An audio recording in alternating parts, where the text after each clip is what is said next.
மாசாணி அம்மன் கோயில் அப்படின்னு சொன்னாலே எல்லாருக்கும் தெரிஞ்ச விஷயம். ரொம்ப காளி ரூபம் அவரு. அவன் ஒரு காளியோட ரூபம் அவன். யாராவது தப்பு பண்ணவங்க போய் அவன் முன்னாடி நிக்கவே முடியாது அப்படிங்கிறது வந்துட்டு அந்த ஒரு பேரு கேட்டவனே எல்லாருக்கும் ஞாபகம் வரக்கூடிய ஒரு விஷயம். மாசாணி அம்மன் சொல்லும் போதே பார்த்தீங்கன்னா உடம்புல கூஸ்பம்ஸ் அவ்வளோ ஏறும். எவ்வளோ அம்பாள்கள் பார்த்துருக்கோம், எவ்வளோ உக்கிரமான அம்பாள் பார்த்துருக்கோம், வக்கரகாளி பார்த்துருக்கோம் எல்லாம். ஆனால் சயன கோலத்தில் படுத்த கோலத்தில் இருக்கக்கூடிய ஒரு அம்பாள்னா மாசாணி அம்மன். ஒரு புள்ளத்தாச்சி அந்த இடத்துல ஒரு அரக்கனை வதம் செஞ்சு இறந்ததாக ஒரு புராண கதை தான் அந்த மாசாணி அம்மன். மாசாணி அம்மன் கோயில் போகணும் அப்படின்னு சொன்னாவே எல்லாரும் என்ன நினைப்பாங்க, அந்த நீதிக்கல்ல போயிட்டு ஏதோ மிளகாலாம் போட்டு அரைச்சி அந்த கல் மேலே பூசி அந்த கல் எரியிற மாதிரி நம்மளுக்கு தவறு பண்ணவங்களுக்கு அது ரிஃப்ளெக்ட் ஆகும், எரியும் அப்படின்னு சொல்லிட்டு சில கதைகள் சில பேர் சொல்லிட்டு இருக்கிறாங்க. அது உண்மைதானா? கண்டிப்பாக அங்கே போன 90 நாளில் ரிசல்ட் கிடைச்சிடும். அடுத்த வருஷம் எனக்கு ஒரு படம் வரப்போகுது. அது செட்டில் அந்த நாள் வரும்போது ஹார்ட் அட்டாக்ல இறந்து போகிறது. ஒரு அபாவோட காத்துட்டு இருக்கும்போது இறந்து போகிற துக்கம் வேற எதுவுமே இருக்காது. ரொம்ப சிம்பிள். 10 ரூபா பூசணிக்காய் அதை வாங்கி ஒரு 11 நாள் வெறும் வயிற்றில் 5 ml குடித்தாலே போதும்.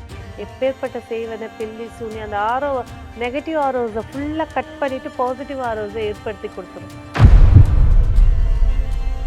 மாசாணி அம்மன் வாசல்ல போய் அந்த மண்ணை மிதிச்சிட்டாலே உங்க உடம்புல என்ன ஒரு நெகட்டிவ் ஆற்றல்கள் இருந்தாலும் விலகிடும். ஆன்மீக வேர்ல்ட் நேயர்களுக்கு வணக்கம். இன்னைக்கு நம்ம யாரை பார்த்து பேச போறோம்னா, நம்மளுக்கு எல்லாருக்கும் தெரிஞ்ச டாக்டர் ரேவதி ராஜேஷ் கண்ணா அவங்கள சந்திச்சு நிறைய விஷயங்கள் கேட்டு தெரிஞ்சுக்கலாம். வாங்க. வணக்கம் மேம். வணக்கம். ஸோ நம்ம நிறைய கோயில்களை பற்றியும் நிறைய விஷயங்கள் மக்களுக்கு எது செய்யணும் எதை செய்யக்கூடாது அப்படிங்கிறத ரொம்ப தெளிவாக எடுத்து சொல்லிட்டே இருக்கோம். ஒரு நேயர் கேட்டிருந்தாங்க கமெண்ட்ல, இந்த கோவிலை பற்றி கேட்டு சொல்லுங்கக்கா, எனக்கு அந்த கோயிலுக்கு போகணும்னு ஆசையாக இருக்குது, ஸோ அந்த கோயில் அம்மனை பற்றி எனக்கு கேட்டு சொல்லுங்க அப்படின்னு சொன்னனால நான் கேட்குறேன். மாசாணி அம்மன், பொள்ளாச்சியில் இருக்கிற மாசாணி அம்மன் கோயிலை பற்றி மக்களுக்கு தெளிவான விளக்கம் சொல்லுங்க. மாசாணி அம்மன் கோயில் அப்படின்னு சொன்னாலே எல்லாருக்கும் தெரிஞ்ச விஷயம். ரொம்ப காளி ரூபம் அவ ஒரு காளியோட ரூபம் அவ. யாராவது தப்பு பண்ணவங்க போய் அவ முன்னாடி நிற்கவே முடியாது அப்படிங்கிறது வந்துட்டு அந்த ஒரு பேரு கேட்டவனே எல்லாருக்கும் ஞாபகம் வரக்கூடிய ஒரு விஷயம். மாசாணி அம்மனை பற்றி தெளிவான விளக்கம் கொடுங்க. மாசாணி அம்மன் சொல்லும் போதே பார்த்தீங்கன்னா உடம்புல கூஸ்பம்ஸ் அவ்வளோ ஏறும். அப்படி ஒரு சக்தி வாய்ந்த ஒரு அம்பாள். அந்த காட்டையே காக்கக்கூடிய ஒரு தெய்வம். எவ்வளோ அம்பாள்கள் பார்த்துருக்கோம், எவ்வளோ உக்கிரமான அம்பாள் பார்த்துருக்கோம், வக்கரகாளி பார்த்துருக்கோம் எல்லாம். ஆனால் சயன கோலத்தில் படுத்த கோலத்தில் இருக்கக்கூடிய ஒரு அம்பாள்னா மாசாணி அம்மன். அதாவது நியாயமான கோரிக்கைன்னு போய் நின்று ஒன்று விளக்கு கூட ஏற்றவன் நின்றுட்டாலே போதும், அந்த மண்ணை மிதிச்சிட்டாலே போதும், அந்த கோரிக்கை உடனே நிறைவேறிடும். அவ்வளோ சக்தி வாய்ந்தது அது. அதாவது பார்த்தீங்கன்னா மாசாணி அம்மன் நீங்கள் கோவிலுக்குள்ளே என்ட்ரு ஆகும்போது பார்த்தீங்கன்னா அம்பாள் படுத்து கிடப்பா. ஆமா, பெரிய உருவமா படுத்து கிடப்பாங்க. இன்னும் உள்ள கருவறையில ஒரு கர்ப்பிணி மாதிரி ஒரு அம்பாள் இருப்பா. அந்த படுத்து கிடக்கிற அம்பாள் கிட்ட ஒரு நீதிக்கல்னு ஒண்ணு இருக்கும். ஆமா, கல்லு. அந்த நீதிக்கல்லுன்ற அரக்கனை அழிச்சு உட்கார வச்சதுதான் அந்த கல்லு. அந்த கல்லு அம்பாள் கிட்ட கேட்ட வரத்தினால அங்க வந்தாங்க. ஸோ இந்த மாசாணி அம்மன் அப்படின்னு பேசும்போதே பார்த்தீங்கன்னாக்கா ஒரு பல காலத்துக்கு முன்னாடி, பல நூற்றாண்டுகளுக்கு முன்னாடி நலன் சொல்லக்கூடிய ஒரு அரசர் அரச ஆண்டு வந்தார். அதாவது யானைமலை அப்படின்னு சொல்லக்கூடிய அந்த பகுதியை அவர் ஆண்டு வந்தார். அவர் ஆண்டு வரும்போது பார்த்தீங்கன்னா நிறைய ரிஷிகள் முனிவர்கள் அப்பெல்லாம் காட்சி அளிக்கக்கூடிய விஷயங்கள் நிறைய. இவருடைய நேர்மையை பார்த்து அவருக்கு கிடைச்ச அவரோட குரு கொடுத்த ஒரு மாங்கனியை இவருக்கு எடுத்துட்டு அரசனுக்கு கொடுத்து, நீ சாப்பிட்டு நீடூடி வாழு, உன்னால நாட்டு மக்கள் நல்லா இருக்கட்டும் அப்படின்னு சொல்லி கொடுத்துட்டு. ஆனா அவர் சொல்லும் போதே சொல்லிடுறாரு, சாப்பிட்டுட்டு இந்த கொட்டையை நீ ஆத்துல போட்டுடணும். அந்த ஆறு கூட அங்க ஓடிட்டு இருக்கும், அருவி ஆடுன்னு சொல்லிட்டு கோவில் பக்கத்துலயே இருக்கும். இவர் என்ன செய்யறாரு, சாப்பிட்டதுக்கு அப்புறமா அந்த கொட்டையை நட்டு வச்சிடுறாரு. நட்டு வச்சுட்டு அங்க மாமரம் இன்னமும் அந்த கோவிலோட எல்லை காவல் மரம்னு சொல்லி அது இருக்கும். அந்த மரத்தை நட்டு வைக்கிறாரு. ஆனா அதுல பூ பூக்குது, ஆனா காய் காய்க்க மாட்டேங்குது. ரொம்ப காலம் ஆகுது. அப்புறம் என்ன ஆகுதுன்ற போது பாத்தீங்கன்னாக்கா, இந்த மன்னன் அந்த ரிஷி திரும்ப வராரு. கேட்கும்போது இந்த மாதிரி பூதான், நீ செஞ்சது தப்பு பண்ணிட்ட, நீ வச்ச இடத்துல காய்க்கிற கனியை அந்த ஊர் மக்களோ இல்லை நீயோ சாப்பிட்டாலோ பிரச்சனை வரும், இதுல காய்க்கிறது அடுத்த ஊர்ல உள்ளவங்க தான் சாப்பிடணும் அப்படின்னு. அதுக்கு பயங்கர காவல் போடப்படுது. யாரும் இந்த மாங்கனியை யாரை எடுத்து சாப்பிட்டாலும் மரண தண்டனை அப்படின்னு சொல்லிடுறாங்க. ஸோ அந்த மரமும் நல்லா வளர்ந்து பெரிய பெரிய காட்டு மரம், மாமரம்லாம் வந்து அழகா குட்டியா இருக்கும். ஒரு அளவுக்கு ஹைட் இருக்கும். இது நல்லா ஆலமரம் மாரி விரிஞ்சு வளருது. அந்த காலகட்டத்தில தாரகன், தாரகின்னு சொல்லிட்டு ஒரு கணவர், மனைவி பிளஸ் அந்த பெண்ணுடைய தந்தை.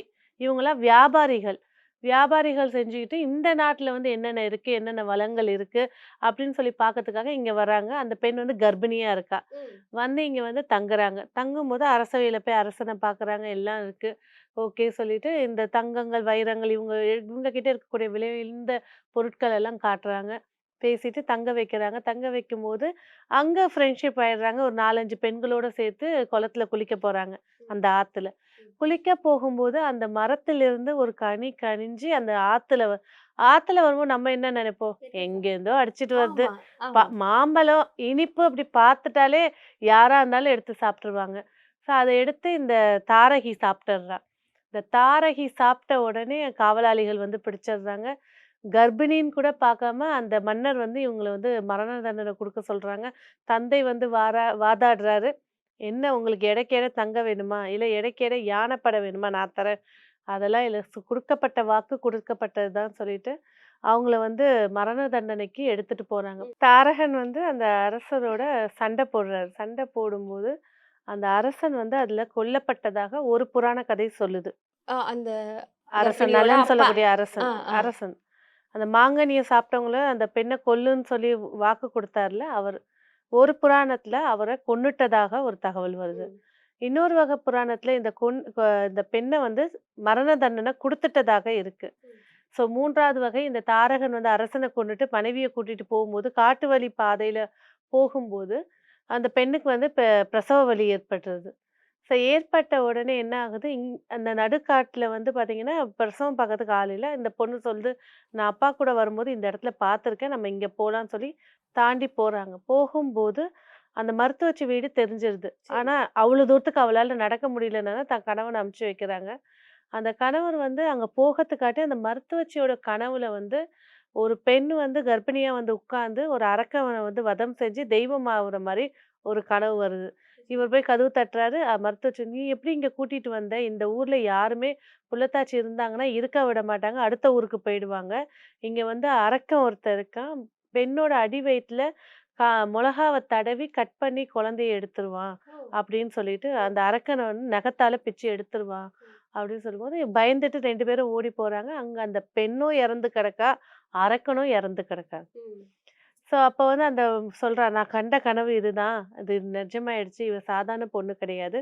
இவளுக்கு இந்த இடத்துல வந்து ஒரு பெரிய இது கட்டணும். மாங்கனிக்காக இறந்தவள்" அப்படின்னு ஒரு கதை. ம். அந்த பசுஞ்சாணம் சாணி வழுக்கி வலிக்கு விழுந்து. விழுந்ததுனால ஆமா. மாசாணி அப்படின்னு சொல்லக்கூடிய ஒரு கதை. 2மே நீங்க எப்படி லிங்க் பண்ணி பார்த்தாலும் ஒரு புள்ளத்தாச்சி அந்த இடத்துல ஒரு அரக்கன வதம் செஞ்சு இறந்ததாக ஒரு புராண கதை தான் அந்த மாசாணி அம்மன். நீதிக்கண்ணு ஒண்ணு சொன்னீங்கல்ல மேம். அங்க வந்துட்டு மாசாணி அம்மன் கோயில் போணும் அப்படின்னு சொன்னாவே எல்லாரும் என்ன நெனைப்பாங்க? நம்மளுக்கு துரோகம் பண்ணவங்க, நம்மளுக்கு தீங்கா ஏதாவது விஷயம் செய்வினை, மந்திரம், மாந்திரீகம் அப்படி செஞ்சுட்டு இருந்தாங்களோ, ஒரு குடும்பம் நல்லா இருக்கக்கூடாது, ஒரு கணவன், மனைவி நல்லா இருக்கக்கூடாதுன்னு நெனைச்சிருந்தா, அந்த மாதிரி பண்ணியிருக்கவங்கள இவங்க தான் அப்படின்னு நம்மளுக்கு தெரிஞ்சிருச்சுன்னா, அவங்கள நெனச்சுட்டு அந்த நீதிக்கல்ல போயிட்டு ஏதோ மொளகாலாம் போட்டு அரைச்சு, அந்த கல்லு மேல பூசுவோம். பூசி அந்த கல்லு எரியிற மாதிரி நம்மளுக்கு தவறு பண்ணவங்களுக்கு அது வந்து ரிஃப்ளெக்ட் ஆகும், எரியும் அப்படின்னு சொல்லிட்டு சில கதைகள் சில பேர் சொல்லிட்டு இருக்கிறாங்க. அது உண்மைதானா? கண்டிப்பா. அங்க போன 90 நாள்ல ரிசல்ட் கிடைச்சிரும். அந்த அரக்கன் தான் அங்க கல்லா இருக்கக்கூடிய நீதிக்கல். ம். அதனால தான் வந்து பார்த்தீங்கன்னா, அந்த அரக்கன ஆக்டிவேட் பண்றோம். இதுதான் அதுல இருக்கக்கூடிய சீக்ரெட். அம்பாளுடைய அரக்கனாக இருக்கக்கூடியவன், அங்க போகும்போது பார்த்தீங்கன்னாக்க, இந்த ஊசி மொளகான்னு சொல்லுவாங்க. ஆமா. அந்த முன்ன என்ன செய்வாங்க அப்படின்னு பார்த்தீங்கன்னா, பச்சை மொளகாவ காய வைக்கிறது தான் காஞ்ச மிளகா. ஆனா, ஊசி மொளகான்னு தேர்ந்தெடுத்து, அத எடுத்து ஒவ்வொரு நாளும் உரு சொல்லி காய வைப்பாங்க. அத நான் மாசாணி அம்மனுக்கு இத சமர்ப்பிக்க போறேன். என்னோட பிரச்சனைகள் தீர்க்கணும்னு சொல்லிட்டு, 18 நாள்லேருந்து சில 90 நாள், சில 108 நாள் அதுவரைக்கும் அத செய்வாங்க. அத காய வச்சு, அத எடுத்துட்டு வந்து அம்பாள் பாதத்துல வச்சு நமஸ்காரம் பண்ணிட்டு, அரைப்பாங்க. அங்கே கல்லு இருக்கு. அரைச்சு, அத எடுத்துட்டு வந்து அந்த அரக்க மேல பூசுவாங்க. அந்த பூசுன உடனே நீதி கல்லுக்குள்ள இருக்கக்கூடிய ஆன்மா வந்து பார்த்தீங்கன்னா, அம்பாள வேண்ட ஆரம்பிக்கும். அம்பாளோட உத்தரவுக்கு அந்த கல்லு காத்துட்ருக்கும். அதனால தான் அந்த தேய்ச்ச உடனே அம்பாளோட உக்கிரத்துக்கு ஏஞ்சி நின்னு அந்த கல்லு போய் உடனே வந்து நியாயமான கோரிக்கையா இருந்தா உடனே அங்க போய் கணவன் மனைவி பிரியணும்னு செஞ்சா வச்சவனுக்கு தான் பிரச்சனை ஏற்படுத்தி ரிஃப்ளெக்ட் கொடுக்கும். ஆகும். கண்டிப்பா. கண்டிப்பா. இவங்க குடும்பம் நாசமாகணும்னு போய் வச்சாங்கன்னா பிரச்சனை தான். என்னோட பணம் ஏமாத்திட்டாங்க. என் பணம் திரும்ப வரணும். என் நகை ஏமாத்திட்டாங்க. என் குழந்தைய கொன்னுட்டாங்க. அதுக்கான நீதி கிடைக்கணும். அப்படின்னு இருக்கிறாங்க அப்படின்னா, தாராளமா அந்த கோவிலுக்கு போலாம். ஆனா அவளே ஏமாத்தணும்னு நெனச்சாங்கனாக்கா, இவங்க வம்சத்தையே அழிச்சிடுவா.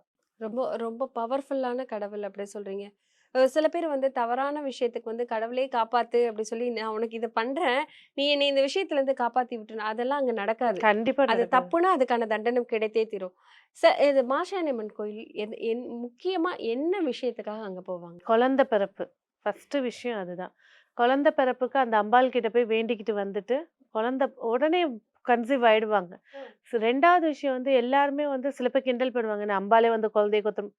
உன் கருப்பையில என்ன பிரச்சனை இருக்கு? உன் கவுன்ஸ்ல என்ன பிரச்சனை இருக்கு? அதோட பிரச்சனைய வெளியில கொண்டு வந்து, அதுக்கான உணவுகளும், மருந்துகளும் எடுத்து குழந்தைய உருவாக்கி குடுத்துருவாங்க. இதுதான் தெய்வத்தோட வேலை. தெய்வமே வந்து வயித்துக்குள்ள குழந்தைய வைக்குமானா, கண்டிப்பா கிடையாது. அப்ப என்ன? இந்த தெய்வத்த கும்பிட்டு ஒரு வேண்டுதல் வச்சுட்டு வருவாங்க. வந்ததுக்கு அப்புறமா குழந்தை பொறந்ததுக்கு அப்புறமா, உள்ள போய் கருவறையில அம்பாளோட பாதத்துல அந்த குழந்தைய போட்டுருவாங்க. எனக்கும் இதுக்கும் சம்மந்தம் இல்ல. இது உன் "நீ உன் குழந்தை தான். குழந்தை நீ பார்த்துக்கோ." ஆமா. அவ்வளோதான் போட்டுருவாங்க. அது போட்ட அந்த செகண்ட்லேருந்து அம்பாளோட குழந்தை தான் அது. ம். ஏன்னா உதிச்சதே அம்பாளோட கருணையில தான். அங்க போட்டுட்டு அவளுக்கு புடவை சாத்திட்டு, அவளுக்கு பூ மாலை போட்டு, அர்ச்சனை பண்ணி, அவள சகலமும் மகிழ்விச்சுட்டு தான் அந்த குழந்தைய தொட முடியும். அதுக்கு முன்னாடி தொட்டா அந்த குழந்தை ஒரு நாள் ஃபுல்லா அழுதுகிட்டே இருக்கும். ஓ! ஆமா. சரி. அவள சந்தோஷப்படுத்திட்டு, "அம்மா குழந்தைய தூக்கிக்கிறேன். இது உன் குழந்தை தான். உன் வம்சாவளி தான்." சொல்லி அவகிட்ட அவ்ளோ உத்தரவு குடுக்கணும். ஏன்னா, அவளே புள்ள பாசத்துல உட்கார்ந்தவ. அவ வந்து விடவே மாட்டா. தூக்கிட்டு, சொல்லிட்டு, வெத்தல பாக்கு வச்சு, அதுக்கான காணிக்கைய வச்சுட்டு, அவள தூக்கணும். தூக்குன உடனே அவளே ஆசீர்வாதம் பண்ணி குடுக்குறதாக, அந்த குழந்தைக்கு நோய் நொடி இருக்காது. ஆரோக்கியமா இருக்கும். நெறைய விஷயங்கள் சிலர் சொல்லுவாங்க, "எங்க குழந்தை இங்க தாங்க வேண்டி பொறந்துச்சு. 10 வயசுல செத்து போயிடுச்சுங்க. அப்ப என்ன அம்பாள் இல்லையான்னு?" கேட்பாங்க. அதோட கர்ம வினைன்னு ஒண்ணு இருக்கு. உனக்கு புத்திர பாக்கியம்னு ஒண்ணு வரணும்னு இருக்கு. புத்திர தோஷத்த நீக்கி குடுக்கும்போது, கர்ம வினை ஜாஸ்தி இருந்துச்சுன்னா, அந்த குழந்தை தவறி தான் போகும். ம். ஸோ அதையும் ஏத்துக்கணும் மக்களு. அப்புறம் அதுக்கப்புறமா வந்து அந்த குழந்தைய தூக்கிட்டு வந்ததுக்கு அப்புறமா, வருடத்துக்கு ஒரு முறை கூட்டிட்டு போவாங்க. இல்ல 2 வருஷத்துக்கு ஒரு வாட்டி கூட்டு போய் காட்டுவாங்க. "இந்தா உன் புள்ள வளர்ந்துருக்கு பாரு" அப்படின்னு சொல்லி காட்டுவாங்க. ம். ஸோ ஃபர்ஸ்ட்டு பிள்ளை பேருக்கு. 2வது வந்து பார்த்தீங்கன்னாக்கா, அந்த எதிரிகள். இப்ப இருக்கக்கூடிய செய்வன, பில்லி, சூனியம். பில்லி, சூனியத்திலேயே வந்து வித்தியாசம் இருக்கு. பொம்மைய வச்சு அடைக்கிறது பில்லி. ம். சூனியம்ன்றது வந்து பார்த்தீங்கன்னா, இவங்களோட பொருட்கள வச்சு அழிக்கக்கூடியது சூனியம். ஓ! ஒரு மனிதர் யூஸ் ஆமா. பண்ற பொருட்கள். நெகம், ஆ. தலைமுடி இத வச்சு வைக்கக்கூடியது. செய்வனன்றது வந்து பார்த்தீங்கன்னா, அந்த வீட்ல இருக்கக்கூடியவங்க விளங்கக்கூடாது. வீட்ல இருக்கும்போது தான் பஞ்சாயத்துகள் வரும். ம். வெளியில போம்போது இருக்காது. இந்த மாரி விஷயங்கள் இருக்கு. செய்வன, பில்லி, சூனியம் நெறைய வகைகள் இருக்கு. சிலர் தண்ணீலலாம் மந்திரிச்சு குடுப்பாங்க. நம்ம போறோம், ஒரு வீட்டுக்கு போறோம், தண்ணி குடிக்கிறோன்றபோது, அந்த தண்ணி நல்ல தண்ணியான்னு கூட நம்மளுக்கு தெரியாது. இந்த தண்ணீல கூட மாரிலாம் மந்திரம் செய்வாங்களா? மந்திரிச்சு குடுப்பாங்க. அதெல்லாம் இருக்கு. நம்பி தானே தண்ணீல தண்ணி வச்சு குடிப்போம். தண்ணி தவிக்குது, தாகத்துல தண்ணி குடிச்சிட்டோம்னா அவ்வளதான். ஸோ இப்ப வந்து செய்வன நீங்க சொல்றனால கேட்கிறேன். இந்த விஷயம் சொல்றனால. இப்ப இவங்க நல்லா இருக்கக்கூடாதுன்னு ஒரு தண்ணீல குடிக்கிற தண்ணீல அதாவது சாக கெடுக்கிறவங்களுக்கு வாயில தண்ணி மாரி பால் ஊத்துவாங்க, தண்ணிய ஊத்துவாங்க. ஸோ அந்த தண்ணீல போயிட்டு செய்வன செஞ்சு குடுத்து இவங்க நல்லா இருக்கக்கூடாதுன்னு நெனைக்கிறாங்களா? அவங்க நல்லா இருப்பாங்களா? கண்டிப்பா. இப்ப ஒரு விஷயத்த நியூட்டன்ஸ் லா தான். ஒரு விஷயத்த நீங்க செய்யும்போது, எதிர்வினை நம்மளே வந்து அடிக்க தான் செய்யும். அப்ப நீ இந்த இதுல செய்ற அப்டின்னா, நீ யார ஆதாரமா வச்சிருக்க? என் பிள்ளைங்க வாழ்க்கை ஆதாரம். என் சொத்து ஆதாரம். நீ அனுபவிக்கணும்னு போய் உட்காரும்போது அந்த சொத்து போயிடும். இல்ல பிள்ளைங்க தனியா பிரிஞ்சு போயிடும். அதுதான் விஷயங்கள். அதாவது இவங்கள ஏன் நீங்க பழி வாங்கணும்னு நெனைக்கிறீங்க? நல்ல வசதியா இருக்காங்க. இல்ல சந்தோஷமா இருக்காங்க. அப்போ உனக்கு எங்க சந்தோஷம்னு இருக்கோ, அங்க அந்த செய்வனையோட ரிஃப்ளெக்ஷன். அதனால தான் நீங்க பாருங்க, உண்மையா இந்த பில்லி, சூனியம், அதர்வண வேதம் தெரிஞ்சவன் இத செய்ய மாட்டான். கண்டிப்பா. கண்டிப்பா இத இந்த அரைகுறைங்க இருக்காங்க ம், பார்த்தீங்களா? ம், ம். நான் செய்றேன், நீ செஞ்சவங்க அவங்க வம்சாவளி எடுத்து பார்த்தீங்கன்னா, அதுல தான் இறந்து போயிருப்பாங்க. ம், ம். சடன் ஹார்ட் அட்டாக்கு, ஸ்ட்ரோக்கு, பூஜை பண்ணிட்டு இருந்தாங்க, அப்படியே விழுந்துட்டாங்க. இதெல்லாம் அந்த ஏவினைய ஏத்தி விட்டது திரும்ப வந்து நிக்கும் அது. திரும்ப வேலைய குடுன்ட்டு. குடுக்கலன்னா அடிச்சிரும். இதுதான் இதுல இருக்கக்கூடிய விஷயங்கள். அதனால தான் முறையா படிச்சவங்க இத பயன்படுத்த மாட்டாங்க. நல்லதுக்கு மட்டும் தான் பயன்படுத்துவாங்க. அதுவும் குறிப்பிட்ட எல்லை வரைக்கும் தான் பயன்படுத்துவாங்க. இந்த பாதியில இப்ப நெறைய இது பரவிட்டு இருக்கு. இந்த செய்வினைக்கா லட்சக்கணக்குல செய்றாங்க. செய்வினை பிரச்சனை வீட்ல அதிகமா இருக்கா? ஒரு 11 நாள் இல்ல வெளில. எல்லாருமே அதுல தான் போய் நிக்கிறாங்க. ஆமா. என்ன இந்த பொண்ணு ஏமாத்திட்டு போயிருச்சு. ம். என்னைய விட்டுட்டு வேற ஒருத்தவங்கள கல்யாணம் பண்ணிக்கிட்டாங்க. அந்த குடும்பம் வழங்கவே கூடாது. எனக்கு குழந்தையே இல்ல. அவங்களுக்கு குழந்தை இருக்கு. எப்படி செய்யணும்னு தைரியமா போயி அத செய்றவங்க கிட்டயே போய் இத சொல்லி பண்றாங்க. ஆமா, ஸோ நெறைய பேர் இதெல்லாம் பண்ண முடியாதுப்பா, போப்பா அப்படின்னு ஆமா, விரட்டியும் விட்டுர்றாங்க. ஸோ அப்படி கேட்கிறதே தவறு. அந்த அபசகுனமான வார்த்தைய யூஸ் பண்ணி கேட்கிறதே தவறு அப்படிங்கிறது அவங்களுக்கு தெரிய மாட்டேங்குது. ஆமா. இந்த மாதிரி ஒருத்தவங்க அழிஞ்சு போணும்னு நெனைக்கிறாங்கல்ல, அவங்களுக்கெல்லாம் வந்துட்டு என்ன மாதிரியான தண்டனைகள் கிடைக்கும்? கண்டிப்பாக வந்து அதான் ஒரு விஷயம் இப்ப அடுத்த வருஷம் வந்து எனக்கு ஒரு படம் வரப்போகுது. அது வந்துட்டா செட்டில் அந்த நாள் வரும்போது ஹார்ட் அட்டாக்ல இறந்து போறது. ஒரு ஒரு அபாவோட காத்துட்டு இருக்கும்போது இறந்து போற துக்கம் வேற எதுவுமே இருக்காது. அது குறைஞ்ச ஆயுள ஏற்படுத்தி குடுக்கக்கூடியது. என் வாரிசு வளர்ந்து நின்னு அவன் இது செய்யணும் அப்படின்னு வரும்போது, அந்த நேரத்துல இறந்து போறது. இந்த மாரி விஷயங்கள் அவங்களுக்கு முக்கியமான பாயிண்ட்ன்னு ஒண்ணு இருக்கும்ல. அப்பதான் அது திரும்ப அடிக்கும். 2வது வந்து பார்த்தீங்கன்னா, இப்போ ஒரு செய்வன வச்சிருக்காங்கன்னா, நம்ம வீட்ல இருக்கக்கூடிய பெட் அனிமல்ஸே காட்டி குடுத்துரும். ஆமா. பெட் அனிமல்ஸ் இறந்து போறதோ, இல்ல மீன் தொட்டி இறந்து போறதோ, இல்ல வீட்ல வந்து பூக்கள் துர்நாத்தம் அதிகமா அடிக்கிறதும், இதெல்லாம் வந்து சுட்டி காட்டிரும். ஸோ நெறைய பேர் சொல்லுவாங்க, "எங்க வீட்ல குப்பை தொட்டி பக்கத்துல வீடு இருக்கு. வீடு நாற தான் செய்யும்." நாற தான் செய்யும். நீங்க ஒரு சாம்பிராணி தூபம் போடும்போது, அந்த 10 நிமிஷத்துக்கு அந்த வீடு மணக்கும். அது கூட இல்லாம இருக்கும். அதுதான் இருக்கக்கூடிய விஷயங்கள். நீங்க வச்சிருக்க செடியே பாதி விஷயங்கள் சொல்லிடும். ம், ம். அதனால தான் உங்க நட்சத்திரத்துக்கு எந்த விருட்சமோ, அந்த விருட்சத்த வீட்ல வளங்க. உங்களுக்கு வர நெகட்டிவ்னஸ அது வாங்கிட்டு போயிடும். சரி. அப்படிங்கிறது. ஸோ அப்போ செய்வன அதிகமா இருக்கு. பயப்படுறாங்க. இதுக்கு ஒண்ணுமே இல்ல. ரொம்ப சிம்பிள் ரூ. 10 பூசணிக்கா. அத வாங்கி ஒரு 11 நாள் வெறும் வயித்துல 5 எம்எல் குடிச்சாலே போதும். எப்பேர்ப்பட்ட செய்வன, பில்லி, சூனியம் அந்த நெகட்டிவ் ஆரோஸ ஃபுல்லா கட் பண்ணிட்டு பாசிட்டிவ் ஆரோஸ ஏற்படுத்தி குடுத்துரும். இத விட வேற மருந்தே இதுக்கு 10,00,000 செலவு பண்ணாலும் செலவு பண்ணலாம். 5,00,000 செலவு பண்ணாலும் செலவு பண்ணலாம். செய்வன எடுக்கிறதுக்கு இந்த காளி பூஜை அந்த எந்த பூஜைய பண்ணாலும் அங்க பூசணிக்காய் கண்டிப்பா இருக்கும். அது நிவர்த்தி குடுத்துரும். அது ஒரு 50 வால முடிய வேண்டிய காரியத்த அதே போல தான் இந்த மாசாணி அம்மன். இந்த மாசாணி அம்மன் வாசல்ல போய் அந்த மண்ண மிதிச்சிட்டாலே, உங்க உடம்புல என்ன ஒரு நெகட்டிவ் நெகட்டிவ் எல்லாம் போயிடும். ஆற்றல்கள் இருந்தாலும் விலகிடும். கண்டிப்பா. அவ்ளோ பிரசித்தி பெற்றது. இந்த ஹீலர்ஸ்லாம் எடுத்துட்டு போனீங்கன்னாக்கா, அந்த மாசாணி அம்மன் போர்டு போட்டிருக்கும். அந்த ஊரோட எல்லை. அந்த எல்லையில கால் வைக்கும்போதே பாருங்க, அதோட வைப்ரேஷன் அந்த மிஷினோட வைப்ரேஷன்லாம் உணர முடியும். நான்லாம் செமி ப்ரெஷியஸ் ஸ்டோன்லாம் எடுத்துட்டு போய் வைக்கும்போது, அது ஆற்றல் ரொம்ப சூப்பரா இருக்கும். உங்க வீட்ல ம். வீட்ல ரொம்ப பிரச்சனையா இருக்கா? காமாட்சி அம்மன் விளக்கு எடுத்துட்டு போங்க. அந்த அம்பாள் கோவில்ல ஒரு விளக்க ஏத்தி, தீபம் ஏத்தி, அது நல்லா நிமிர்ந்து நிக்கிற வரைக்கும் அதுக்கு வச்சு, அப்புறம் குளிர வச்சுட்டு வீட்ல வந்து வைங்க. எந்த பிரச்சனையுமே இருக்காது. கண்டிப்பா. அவ்ளோ சக்தி வாய்ந்த, சக்தி ரூபிணியா இருக்கக்கூடியவ தான் மாசாணி அம்மன். படுத்திருக்கா. சிலையா இருக்கா. ஆனா உயிர் உள்ள தான் இருக்கு. ஆமா. அந்த குழந்தையும் அங்க இருக்கு. அந்த இருக்கு, அம்மனும் அங்க இருக்காங்க. இருக்கு. ஸோ குழந்தை நித்திய புள்ளத்தாச்சி அவ. ஆமா எப்பவுமே. ஆமா. நித்திய ஆமா. சுமங்கலின்னு சொல்லுவாங்க ஆ, எல்லாரும். ஆ. நித்திய புள்ளச்சாரி. வர்றவங்களுக்கு குழந்தை நீங்க எங்க ஆண், பெண் யார் வேணா போங்க. ஆண் தன்மை குறைஞ்சிருக்கா, அந்த கோவில் போயிட்டு வாங்க, ஃபில் ஆயிடும். பெண் தன்மை குறைஞ்சிருக்கா, அந்த இடத்துக்கு போங்க. நெறைய திருநங்கைகளும் அங்க இருப்பாங்க. அர்த்தநாரீஸ்வரரா அங்க காட்சி தருவாங்க திருநங்கைலாம். சுத்தி போடுறதுலேருந்து எல்லாமே பண்றது எல்லாமே. இரு சக்தி கூட்டி ஒரு உருவமா இருக்கக்கூடியவங்க திருநங்கை. அங்க போய் திருநங்கை கிட்ட ஆசீர்வாதம் வாங்குங்க. அவங்கள சுத்தி போட சொல்லுங்க. எப்பேர்ப்பட்ட பிரச்சனையும் நீங்கி வெற்றிய குடுக்கும். ஸோ மாசாணி அம்மன் கோயில பத்தி ரொம்ப ரொம்ப தெளிவா சொன்னீங்க. ஒரு ஒரு தப்பு பண்ணி அங்க போய் என்ன காப்பாத்துன்னு நின்னா, அந்த தப்புக்கான தண்டனை கண்டிப்பா குடுத்துருவா. கண்டிப்பா. யாராவது நம்மளுக்கு ஏதாவது செய்ய போறாங்க அப்டின்னா, அந்த விஷயத்துலருந்து நம்மள எளிதா காப்பாத்திருவா. எதிரிகள நம்ம பக்கத்துல நெருங்கவே விட மாட்டா. ரொம்ப சக்தி வாய்ந்த அம்மன் மாசாணி அம்மன் அப்டின்னு சொல்லிட்டு, மக்களுக்கு ரொம்ப தெளிவா சொல்லியிருக்கீங்க. தொடர்ந்து நெறைய விஷயங்கள் பேசலாம். நன்றி.